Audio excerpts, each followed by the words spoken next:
can learn with them. There are courses for adults through which you can learn Welsh.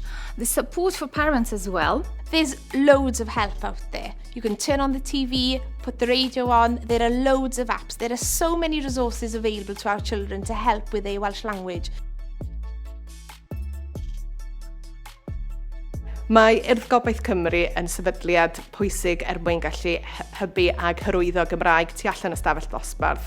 Rydyn ni'n cynnig gymaint o glybiau gwahanol ag ymrywiol o gerddoriaeth i DJ-o, i arlunio, ond hefyd yn ni yn gwneud chwaraeon o bob math. Wel, mae'n plant ni yn chwarae pêl-droed yn y Gymraeg. Mae nhw'n cael gwersi piano yn y Gymraeg, bydd nhw'n cael gwersi dawns yn y Gymraeg.